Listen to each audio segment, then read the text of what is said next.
Hi, this is Dr. Gregory Sadler. I'm a professor of philosophy and the president and founder of an educational consulting company called Reason.io, where we put philosophy into practice.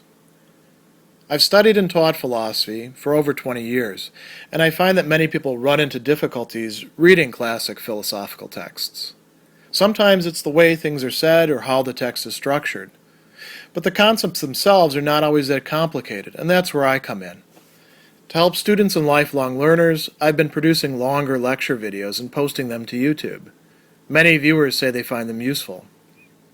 What you're currently watching is part of a new series of shorter videos, each of them focused on one core concept from an important philosophical text. I hope you find it useful as well. Letter 87 is focused on the topic of wealth, and this can comprise a lot of things. It could be money in hand, it could be money that you think is coming to you, it could be possessions, whether they're the things that you're wearing or the house that you live in. It could cover all sorts of grounds. And Seneca, as a Stoic, thinks that wealth is not by itself a good. Now, when people hear that, they almost immediately switch over, oh, you think wealth isn't good? You must think it's bad. And Seneca doesn't think it's bad either. It's in the class of what the Stoics call the indifferents, things that are in the middle, which could be used or desired or pursued good or in bad ways, right? Well or poorly, but they're not by themselves valuable. And you might say, wait a second, wealth isn't valuable? You can, walk into a place and plunk some money down and get something with it. What has value if not that? Well, yes, wealth can be exchanged for things, but it doesn't have genuine value, according to the Stoics. And he begins by talking about a Stoic paradox. He says, I was a shipwrecked sailor before I ever took ship. How it happened, I refrain from mentioning, lest you think it counts as one of the Stoic paradoxes. And then he says, not one of them is false, not one is as strange as it seems at first. And this is the nature of paradoxes. Some genuine paradoxes are irresolvable, but the Stoic paradoxes were all things that they would assert, and other people thought, no, well, that can't be right. But then if you look at it from the Stoic perspective, it actually does make a lot of sense. And so one of the Stoic paradoxes that he doesn't bring up, but is actually quite, apropos of this, is only the wise person is rich. And that is paradoxical, because you can say, well, you can be wise and dirt poor. Look at that bum over there spouting wisdom, right? He doesn't have a stitch of extra clothing to his name, and the stuff he's wearing is rags that are falling apart, and yet he's able to discourse like Socrates or Diogenes or whoever. Well, rich, is going to be something that we're going to measure in other ways. And it takes a little while to shift our perspective to do that. Seneca thinks that most people have mixed up ideas about wealth. So he tells us a little story about the recent trip that he took, and he says, the trip has taught me how many of our possessions are superfluous. We can do without them, how easily we can lay them aside by choice, since when necessity deprives us of them, we do not feel the loss. Now, a lot of people do feel the loss. They drop their phone into the aqueduct and it gets wet or something. Oh my gosh, I've lost everything. Seneca would say, no, you've lost the stuff that was on your phone, and you may incur some inconveniences tracking the information down, and it's going to cost you a little bit of money to get a new phone if you want a new phone, but you haven't lost yourself. And so he goes on and he gives examples about, eating figs and, riding in a country wagon and all of that sort of stuff. The most interesting part of this is where he talks about debt. He says, when it's a matter of income, you size up a man carefully before you entrust him with a loan or even with a benefit, for you regard benefits to his expenditures. This is the way that people who are obsessed with money look at things. Doing a good deed for something, they want to know the cash value. He says, his property is extensive, but so too are his debts. He has a lovely house, but he borrowed money to purchase it. No one turns out a more splendid retinue, but he doesn't pay his bills. And he says, do you think a person is rich just because they have nice things, because they eat from golden plates, They own a plantation in every province. Their account fills a fat scroll. He says, this person is a poor man all the same. Why? Because he's in debt. And then somebody could say, well, wait a second, what about a rich guy who's not actually in debt, who actually has all of this stuff and isn't, sort of pretending or coasting along on creditors? He says, well, he's in debt too. How? How much does he owe, you ask? Everything. And Seneca here says something really important. Or do you perhaps think that owing one's goods to fortune is somehow different from owing a human creditor? What is he saying there? Every nice thing that you've got can be taken away. This, I'll use myself as an example. This nice chalkboard. Somebody could come along and break it. This wonderful Seneca book. Somebody can come along and burn it. I could drop it off of a high building and never see it again. This tie that I, enjoy wearing and is quite attractive. That could get ripped apart, and we could go on and on and on. Even your body, you're going to give it back sooner or later. And it's not going to stay the same, by the way, as it gets older and more out of shape. Even if you do exercise, sooner or later you're going to give it back to fortune. So, this is an important way to sort of reconfigure our views on property, possessions, and wealth. Seneca is now, for the rest of the letter, going to put forth a bunch of syllogistic arguments for why wealth is not a good. And then he's going to provide us with some important explanations.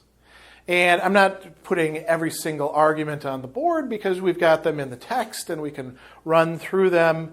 Instead, we want to look at what the argument is and what he has to say about the argument by way of explanation. So the first argument that he makes, the first syllogism, goes like this. That which is good makes people good, just as in musical skill, that which is good makes one a musician. That's the first premise. Things depending on fortune do not make a person good. And then the conclusion is, thus such things are not goods. And he says, against this, the Peripatetics, or the Aristotelians, argue our first premise is false. People do not automatically become good from what is good. In music, there are things that are good. For example, a flute, a lyre, or an organ, an instrument for playing, but none of these makes a person a musician. And this is quite true. All you need to do is go into a guitar store and see some rich kid, buying a guitar and picking it out and plunking away on it. And you're like, well, that guy sucks. He's not a musician at all. He's not good. Buying the super expensive guitar doesn't actually make him good. Now, Seneca says, here's our reply. You don't understand our premise about what's good in music. We're not referring to the equipment. We're referring to the things that make a person a musician. You're only considering the accoutrements of the skill. You don't look to the skill itself. What is the good thing in music? It's the musicianship. It's the skill. It's the talent. It's the exercise and experience that eventually becomes consolidated in an ability to play well. So what's good is making somebody good, but gifts of fortune are not doing that. So he says, I want to make the point a little bit more clear. Good in the skill of music is said in two different ways. One referring to what promotes the musician's results, the other to what promotes his skill. The instrument, flutes and organs and strings have to do with the results, not with the skill itself. So, because the musician is skilled even without them, although he might not be able to use his skill. Where the human being is concerned, though, we don't find the same duality. For the good of a human being is the good of a life. Wealth is not the sort of thing that can actually provide you with that good. I mean, you could say, well, can't you buy a book of Stoic philosophy? Sure. But the buying of it doesn't automatically make you learn it, right? It just puts the tool in your hands. And now it's up to you to actually read it and make it part of your life. And like Seneca says, it takes a lot of time to cultivate that. Let's look at the second premise, or second syllogism. He says, that which can belong to the vilest and most despicable kinds of people is not a good. But wealth can belong to the pimp and the manager of gladiators. Therefore, wealth is not a good. Now, you might say, what's wrong with being a manager of gladiators? I mean, that sounds like a pretty cool job, doesn't it? And here's where, so many people get misled by the little bits of ancient culture that they get to see through the media. Being a gladiator was being a slave. And being the kind of person who made their money by managing slaves was actually viewed as being disreputable, being kind of disgusting. Sometimes people like that would get, glorified, but they'd get glorified in the same way that sometimes, we look at things that we know are supposed to be gross, and we're like, yeah, that's really cool. I'm going to be edgy and push it, right? So this is worth thinking about. Can something that's actually, belongs to and is sought after by those who we look at as being morally depraved, on the wrong track, can that really be a genuine good? And so, here's where Seneca considers a counterexample. He says, your premise is false. Which premise? In the teaching of literature, medicine, and navigation, we see that the relevant goods belong to the humblest kinds of people. Now, teaching of literature, you might say, well, wait a second, what do you mean the humblest kind of person? Well, a lot of times, the people who were the tutors were slaves in ancient Rome, very often brought from Greece. Or medicine. Doctors were not highly regarded. I mean, they weren't totally at the bottom of society, but they didn't have the status that we give them now. Or navigation, teaching people how to do this. He says, these skills don't make any claim to greatness of spirit. They don't soar to the heights. They don't despise the things of fortune. Virtue is different. Virtue elevates a person and places him above all that mortals hold dear. And, he gives some example about people who would do, things that are considered to be disgusting. And he says that there are those whom wealth befalls in the same way as silver coins fall in the sewer. Virtue takes its stand above such things. It's assessed in its own currency. Things that can belong to just anybody don't count with it as goods. Medicine and navigation don't debar themselves and their practitioner from the admiration of such things. Someone who's not a good man can still be a doctor, a helmsman, a teacher of literature, and then he says, for heaven's sake, even a cook, right? But you can't be a good person without having virtue.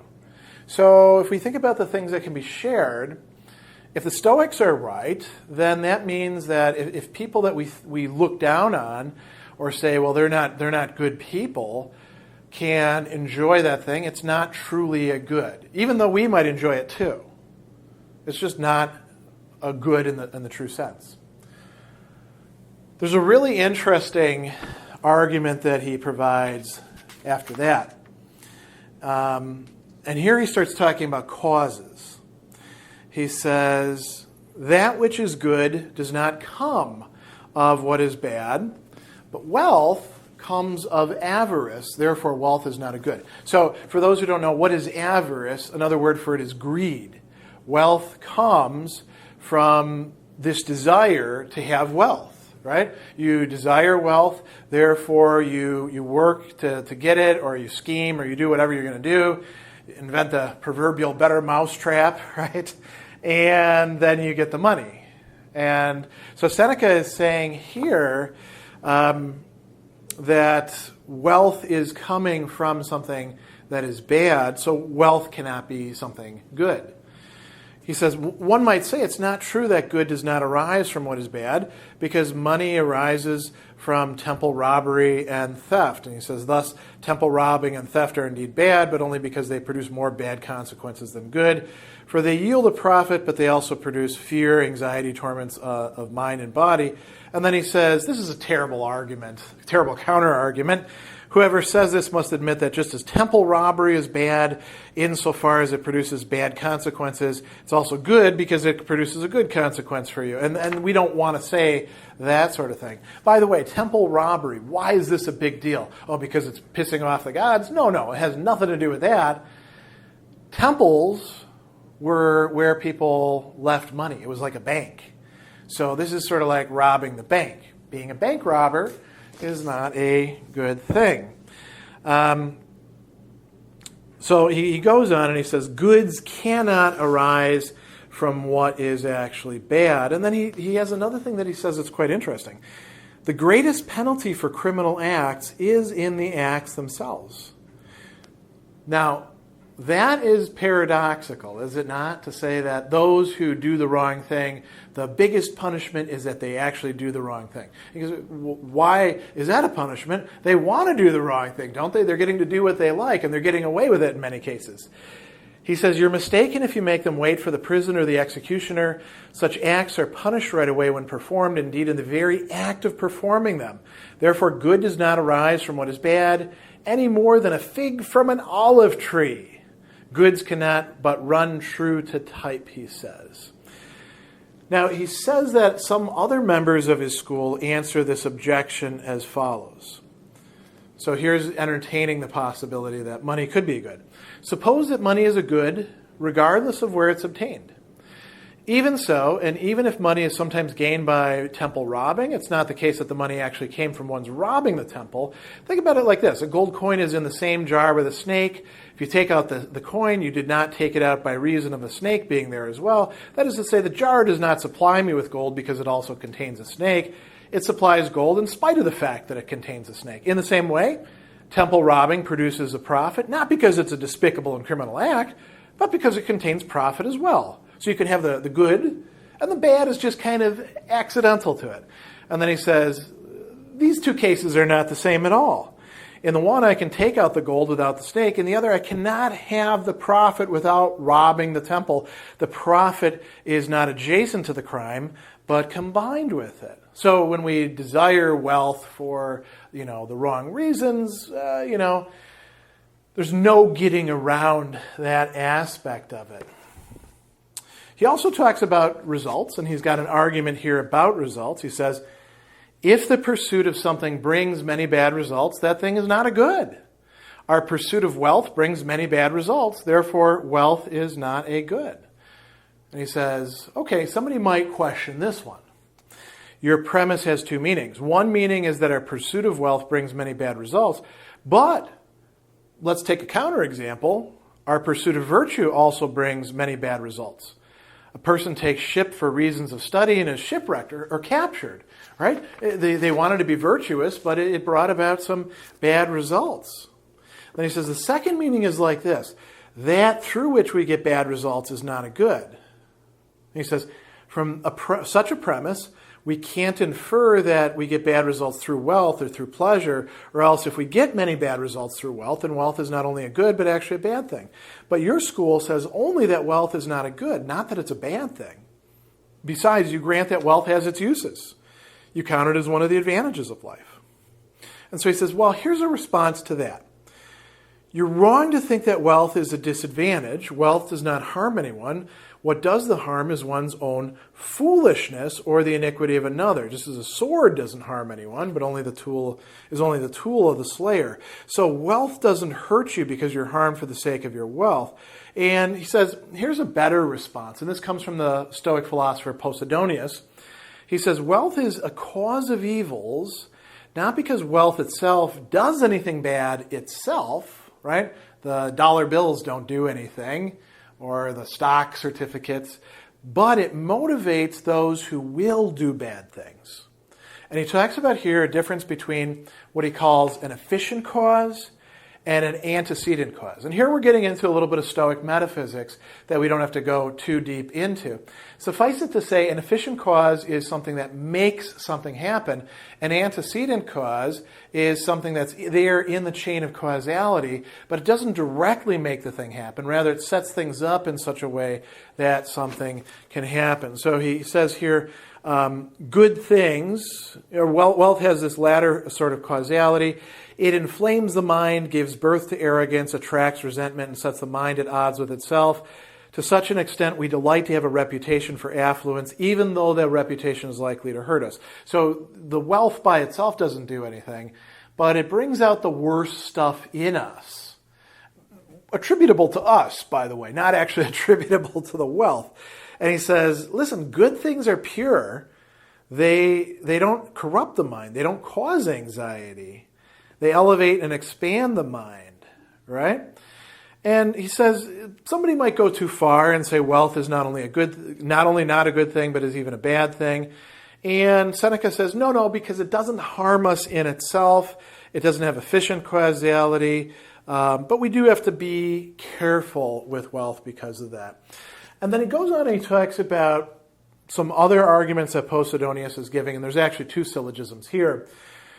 Posidonius says that you should reason like this. Those things which confer on the mind neither greatness nor confidence nor freedom from anxiety are not goods. That's one premise. Wealth, health, and similar things do not do any of these things. Second premise, therefore they're not goods. And then he expands the syllogism, saying, those things which confer on the mind neither greatness nor confidence nor freedom from anxiety, but instead produce extravagance, conceit, and arrogance are bad. Things dependent on fortune drive us to these latter, therefore they are not goods. Now notice he's not saying that by this wealth would become something bad, but it's definitely not a good. And the idea here is that the greatest values are these things: greatness of mind, confidence, freedom from anxiety. If you can't actually provide that, then it's not really a good.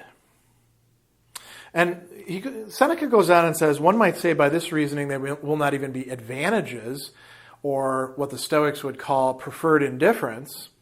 And he says, advantages are of a different status from goods. An advantage is that in which there's more utility than an annoyance. A good has to be a genuine good and innocent of any sort of harm. So a good is on a higher level than something that is merely advantageous, something that's useful, something that is convenient. The last syllogism that Seneca is going to provide here runs like this. And this is a little tricky one. It says, that which is good is not made up of things that are bad, but many instances of poverty make up one instance of wealth. Therefore, wealth is not a good. Let's contextualize this a little bit. So, something that's good is not going to be made up of a whole bunch of instances of something that's bad. What would be being poor? Okay, so if I only have $10 in my pocket, I'm pretty poor, at least here in the United States, right? If that's all I have to subsist on, I got maybe 1 or 2 meals ahead of me, and that's about it, depending on where I'm living. Now, what if I multiply that by 1,000 and I've got $10,000? That's actually a lot of money. It's not that much money. It's not like I could live on that for a year unless I'm being extremely frugal. So let's add another thousandsing of that. And now we've got 10 million. Oh, now I'm really rich, right? That 10 million is made up of a whole bunch of little $10. And each of those $10 is a little bit of poverty. So how do you combine all this poverty and make wealth? Well, you do so by engaging in sophistical reasoning, right? And Seneca says, this is not a good argument. This syllogism is not recognized by our school. It's both devised and solved by the Peripatetics, the Aristotelians. Posidonius, however, says this sophism, which has been bandied about by dialecticians, is refuted by Antipater, who is one of the Stoic scholarchs, by saying this. And here's a good argument. Poverty refers not to possession, but to subtraction, or as the ancients called it, privation. It refers not to what someone has, but what they don't have. Thus, it's not possible for anything to be filled up from many instances of emptiness. Wealth is made up of numerous resources, not numerous instances of scarcity. You don't properly understand what poverty is. Poverty is not the condition of possessing a few things, but that of not possessing many things, being deprived of many things. Its meaning is not derived from what it has, but what it lacks. And so, this is a very interesting metaphysical resolution. And you notice Seneca is willing to reject that argument. And that says something. Seneca only wants to use arguments that he thinks are actually on point with this. And he's going to be very critical about how these arguments are used.